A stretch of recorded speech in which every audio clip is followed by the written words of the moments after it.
Hello. Hello, Dr. Richard Grossman. This is he. Thank you for appearing on the Sea Realm podcast, although I guess appearing is probably not the right verb for a audio medium like this. Yeah. Richard, Close enough. Given the experiences that you and I have shared, we didn't share them at the same time, but we both have similar points of reference. I know that this won't bother you. We're going to play with time a little bit. I'm speaking to you on my laptop, which has got a lousy battery in and is not plugged into an adapter. I'm sitting in my truck in a parking lot, squatting on somebody's Wi-Fi network. The conversation will end when the battery dies. So what I'd like to do now is thank you very much for having appeared on the Sea Realm podcast, and I wish you'd come back and talk to us sometime in the future. I would be happy to. Great. So now I'm going to take that and put it at the end wherever the conversation leaves off. Okay. So, you are a practitioner of healing arts of several varieties. Would you tell us a bit about those and how you came to that profession? Sure. Initially, my background educationally is through acupuncture and Chinese medicine, traditional Chinese medicine. I've been practicing that for, well over 20 years now. And prior to that, I had a background in, different types of body work, nutritional work. I was a macrobiotic chef for a while, and came to healing through my own personal illness when I was in my late teens, where I was able to experience the healing work of a wonderful older woman. She was in her 70s. And she helped me get better, basically, using herbs and diet and nutrition. And that caused me to become instantly fascinated by that particular way of healing. I came into sound healing, about 10, 15 years ago when very, very accidentally, very synchronistically, I picked up a Tibetan bell that happened to be sitting in my office from another doctor and played it over a patient, and saw the deep effect that had on the patient. So that got me quite interested in sound healing, and via the sound healing path and via some other circumstances in my life, I became very interested in shamanistic healing work. And where did that interest in shamanism take you? It took me deeper into the sound work, for one. And it's also taking me down to the Amazon a couple times to work with indigenous shamans there. And basically, it's changed my individual practice quite a bit to where I much more rely on my own intuitive feelings of what's going on with patients, and also will combine the traditional Oriental medicine along with various aspects of particularly Peruvian shamanism of using different incenses or different scents and different instruments to help induce a healing trance state in the patient as I'm working on them, and to work on them as in a dualistic approach of using the acupuncture plus the shamanism, which is pretty unusual, I think. How do you combine the acupuncture and the shamanism? Well, when I'm working on a patient, I will initially do my traditional Oriental diagnoses of pulse and tongue and face and questions and stuff to figure out what direction the person needs in the acupuncture world, in the herbal world, perhaps even in the nutritional world. And as I'm working on the person with the acupuncture, I just start tuning in to different levels of where I'm perceiving the patient as being, and then I'll choose different instruments to use according to what I'm perceiving, using muscle testing sometimes to determine exactly what the person needs.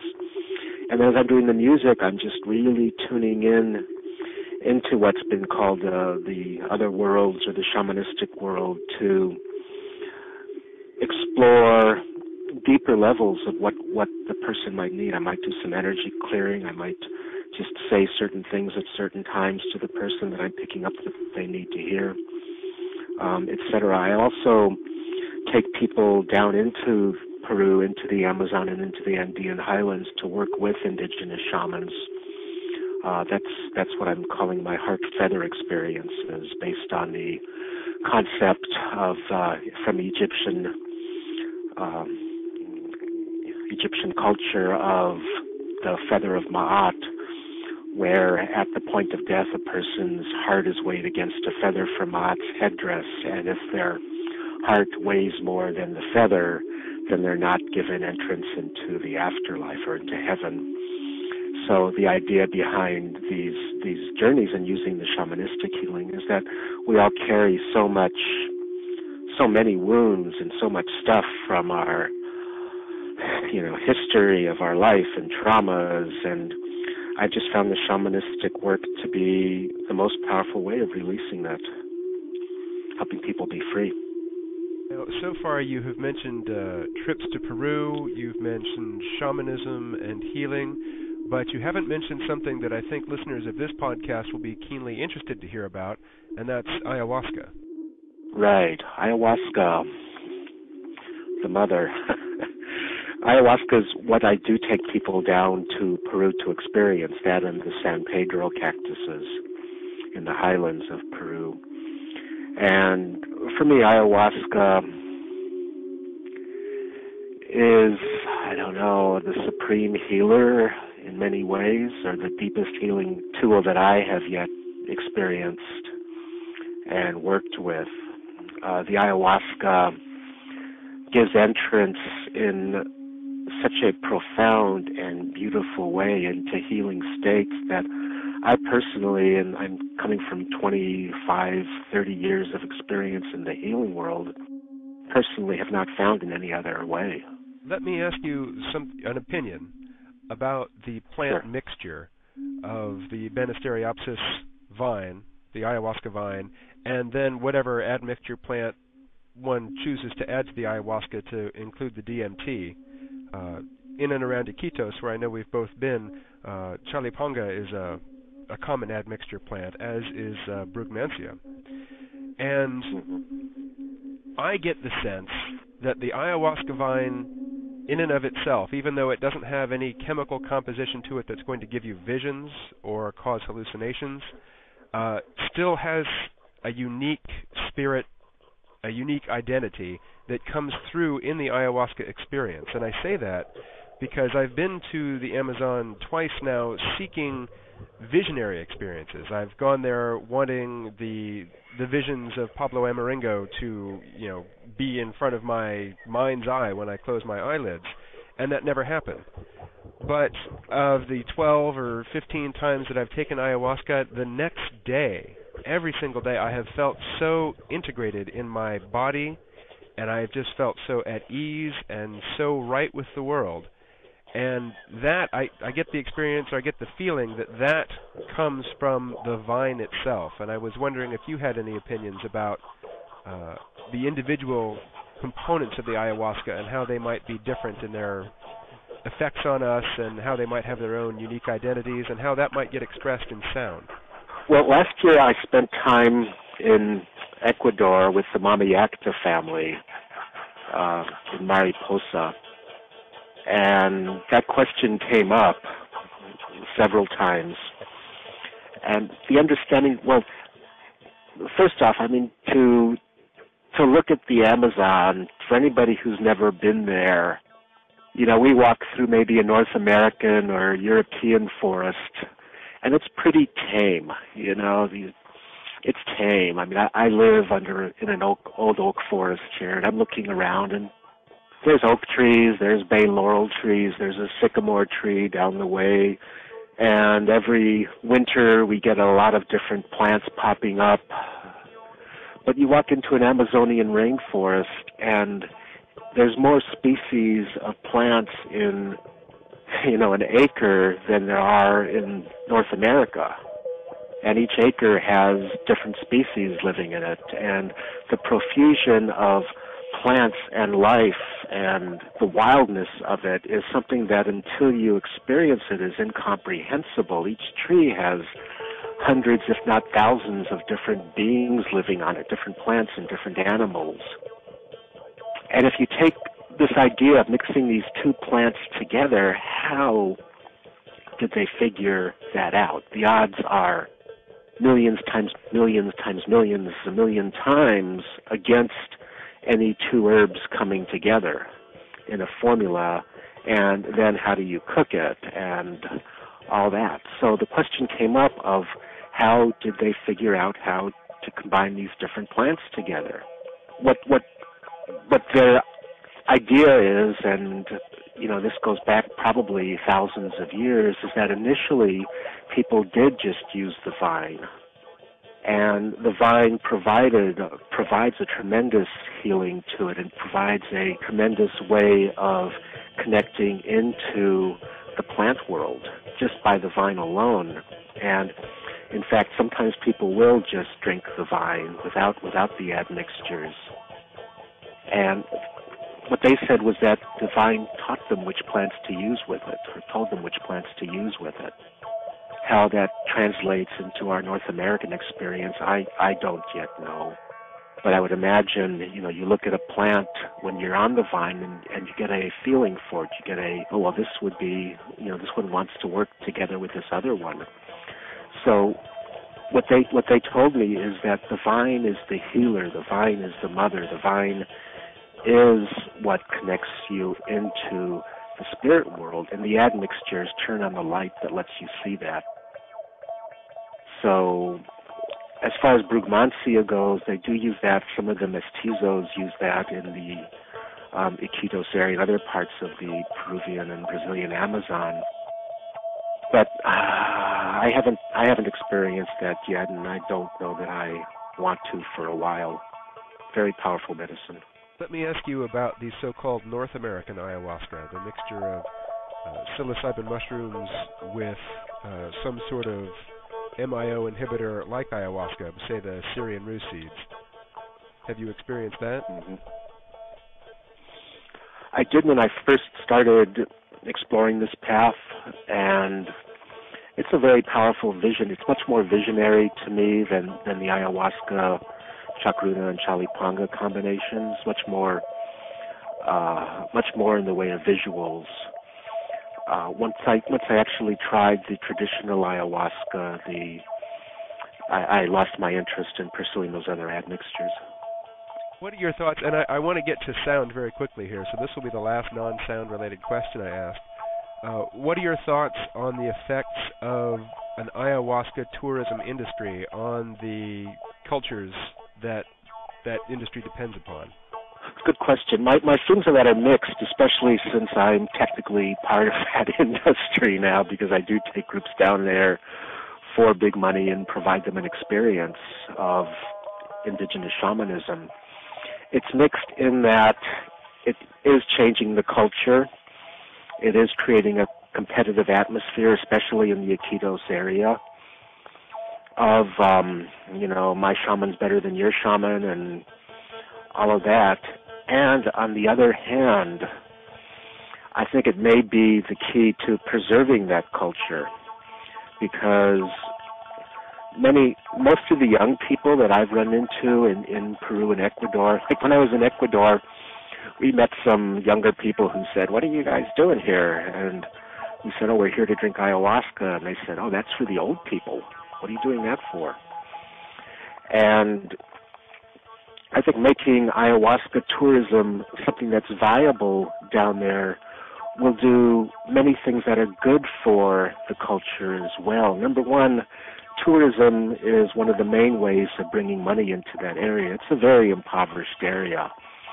And if you take any given piece of land down there, the land down there is used for lumber. It's basically cut and clear, techniques of getting lumber out of there, and then, either doing it for pasturing for animals or putting up chicken farms or just leaving it to turn into barren land.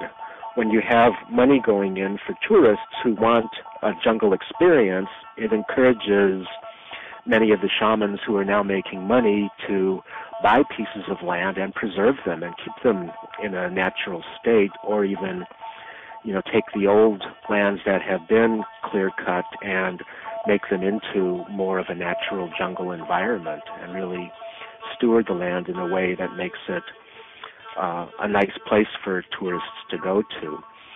And also I found especially lessened that there are more young people that are interested in learning the medicine because they're starting to recognize that this is a way they can, not be in poverty and not have to work for, 50 cents or $1 a day in some hard labor job. So I think if the Northerners go down there with discernment and with really looking for an authentic experience, I think it's good for the culture. We have this kind of romantic idea that the indigenous culture should stay exactly the same as they were or as they are now, and that hasn't been the case since the Spaniards arrived in South America. It's always been changing. There's a Catholic influence, there's a modern influence, there's a lot of things that are going on there. There's a Buddhist influence in some ways. There's a lot of things going on there now that are very syncretic and very much of a combination of different cultures. So I look at it in the short run as being somewhat of a danger, but in the long run as probably being quite beneficial. Well, Richard, I did not mean to set the question up as sort of demanding that you justify your practices of taking groups down there.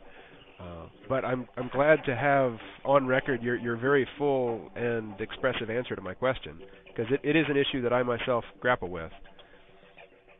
So let's talk about sound and the potential for sound for healing and the potential for sound for being a means of changing consciousness. In episode 4 of the Sea Realm podcast, we talked to a friend of mine named David Rosteicher, a.k.a. the Zip Code Man, about his experiences down in South America, particularly with ayahuasca. And he mentioned that when he was under the influence of ayahuasca, he could sing like an opera singer. Now, I expect that most people who've never done ayahuasca who hear that just interpret that to mean that when he was out of his brain on this crazy drug, he had the delusion that he could sing really well. Well, in fact, he was probably croaking like a frog.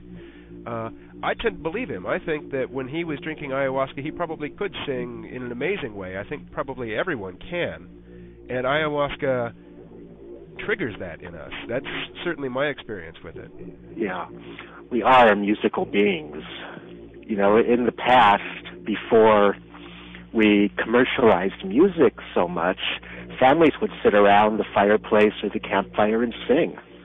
And they'd make music, and there wasn't this idea of, oh yes, I'm a professional, I get to sing, and you're not a professional, you don't get to sing. That was not part of the even, remote concept. And my experience with ayahuasca and music is I consider ayahuasca my teacher of music. I've learned, I was talking to a friend yesterday, I was at a memorial for a friend of mine, and this woman happened to be there who's a profound musician. And there was a drum next to me, and she said, "Oh, do you play the drum?" And I said, "No, I'm rhythmically challenged. I'm amazed I get away with being a musician because I can't keep a beat."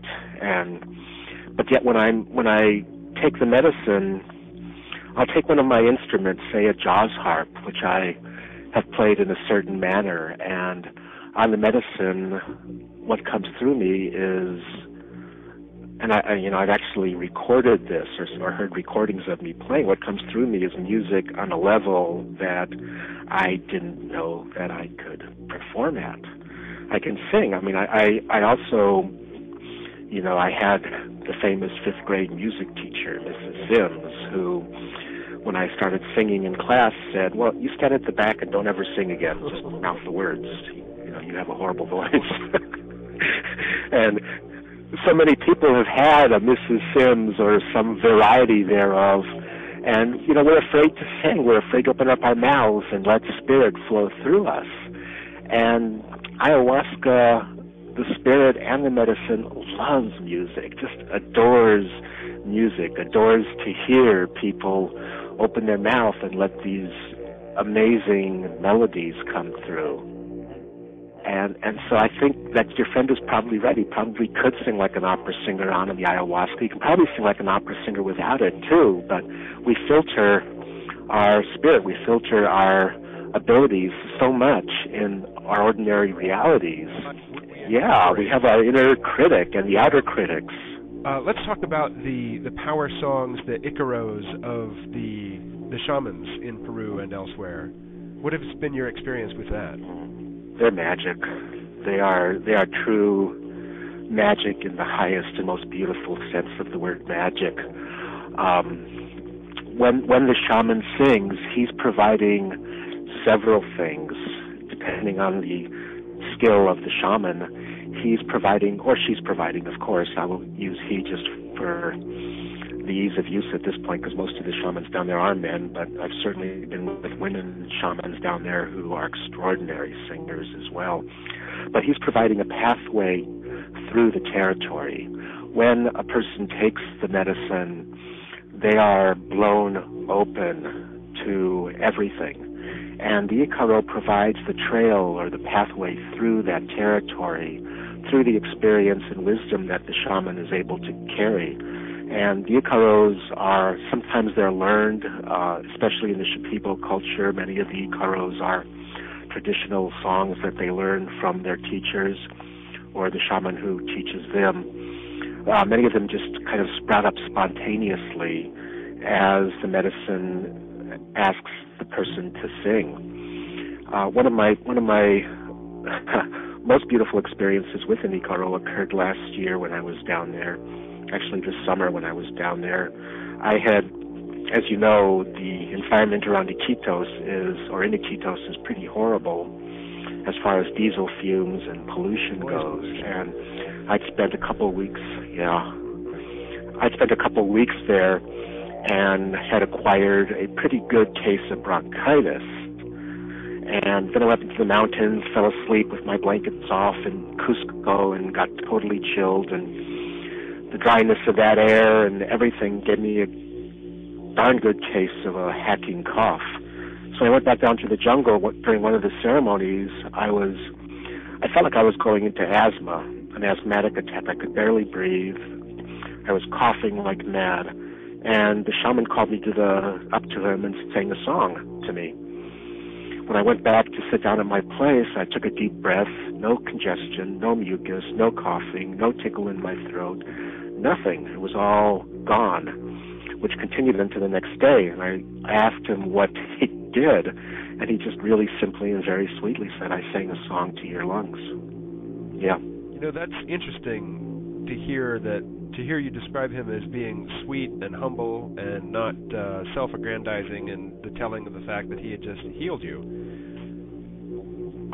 My first experience in South America, I was utterly shocked by the hubris of so many of the shamans and the self-importance. The first time that I experienced Toei or Brugmansia, it was on an ayahuasca jungle retreat, but we were taking a night off from ayahuasca, and this vegetalista came in, and his specialty was the Toei plant, and he had the long, white, trumpet-shaped flowers with him, which were so beautiful, and he was a very short man with white hair and a wizened smile and just a glow and an energy about him, and he seemed so sweet and well-mannered. And when he spent the day preparing the medicine, and then as he was addressing us, he was going to dispense it, there was a translator speaking for him, and he said, I am a very well-known shaman. Researchers from North America have come here and spoken to me, and I have given them my wisdom, and they took that wisdom back to the United States, and they put it in a book which costs $100. And that was his introduction to him and his position in relation to us, and it just seems so ridiculous. So I'm glad to hear you talk about some humility among the shamans, because I think that is one aspect that their particular profession seems lacking in. I'd agree with that. It's a real issue down there, and it's something that I basically have learned to have some degree of caution with. Like if somebody's too hubristic, I won't work with them at all, just because it bugs me. But it's also just part of the way that things work in that part of the world. There's a lot of shamanic competition going on, a lot of shamanic warfare going on down there that I think at some point will have to be worked with. I know that Alan Shoemaker down there is working on getting together the different shamans in the Iquitos area to develop a code of ethics and, a way of working with people where that stuff won't be as much of an issue, hopefully. Well, that seems to be one argument in favor of going down with a tour group, with a group leader that is familiar with the area. Because the first time I went down to South America, it was with Luis Eduardo Luna. He was leading the group. And he would bring in ceremonial healers and ceremony leaders to, in my opinion, just provide atmosphere. They would come and they would sing their Icaros, but there's a very predatory streak in many of the local practitioners, and Luis Eduardo would be there to interrupt and to run interference between the shamans who might take a predatory interest in their clientele and the people who have paid to come to this environment which is totally alien and exotic to them and in which they are utterly defenseless. So I really would advise people who are going into the situation with no prior experience of South America or traveling in the Third World to go with a group and to have somebody with them that knows what's going to happen and can be a protector when a protector is needed. I think that's so wise and so important. A lot of their stories, many stories of gringos getting off the airport and getting into a taxi cab, and the taxi cab driver says, "What are you here for?" And they say, "I'm here to try ayahuasca."